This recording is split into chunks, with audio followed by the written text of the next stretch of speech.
Nasampulan ang mga sasakyan ng ilang tauhan ng DPWH sa operasyon kontra sa gabal sa kalsada ng MMDA at mga tauhan ng Manila City Hall.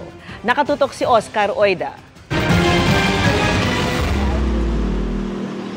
Kasanggana ng MMDA ang Manila Traffic and Parking Bureau o MTPB nang mag-operate sa mga sagabal sa kalsada sa Baseco Port area sa Maynila.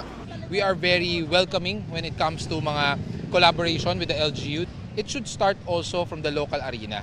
Sa bungad pa lang ay may mga sagabal na sa bangketa. Pinagkukumpiskan nila ang anumang gamit na kanilang madaanan tulad ng mga upuan, mesa at iba pa. Tinikita naman ang mga sasakyang nakaparada ng alanganin, pati dambuhalang trailer truck na hatak. Yung mga naka-double park, yung mga truck, doon sila nagpapahinga, doon sila katwiran nila, wala daw pumapasok nag-ooperate, araw-araw no-operate na. Ilang beses na kami ng ganyan, lagi namin nuhuli. Ang bangketa, pinondohan po ito ng gobyerno para lakaran ng taong bayan. Ito po ay hindi maging extension ng garden, extension ng negosyo, or gawing parking slot. Maya-maya pa, mga sasakyan naman ng mga empleyado ng Department of Public Works and Highways ang nasampulan. Natikitan yung mga may driver, pero yung mga unattended, pinaghahatak. Walang lusot din ang ilang motorsiklo na ginawa ng paradahan ang mga bangketa.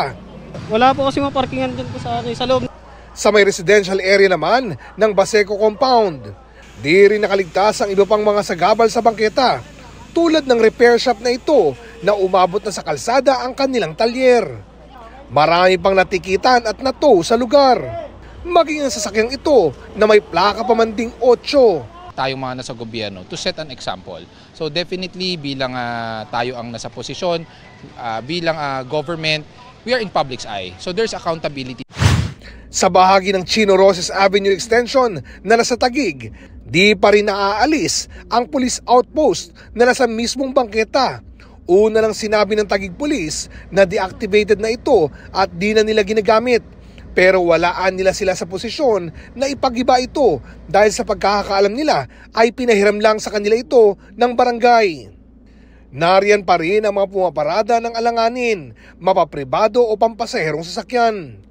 May mga nagkukumpuni sa bangketa at may nagkakarwa sa gilid ng kalsada. Pagtitiyak ng MMDA, patuloy raw nilang papasadahan ang lugar pero makakaigi raw sana. Oras na para tingnan natin talaga itong mga lugar na ito, kung mga negosyong ito ay they are suitable for these areas. Marami po tayong mga negosyo na kung saan hindi po natin na-foresee or na-forecast na pag ito ay nilagay natin dito, it will obstruct the sidewalk. Pag nilagay natin itong negosyong ito, wala naman tayong magiging working bay for mga talyer. For example, so we have to regulate these problems already. Patuloy naming sinisikap na makuna ng pahayag ang lokal na pamahalaan ng Taguig. Para sa GMA Integrated News, Oscar Oida, nakatutok, 24 oras.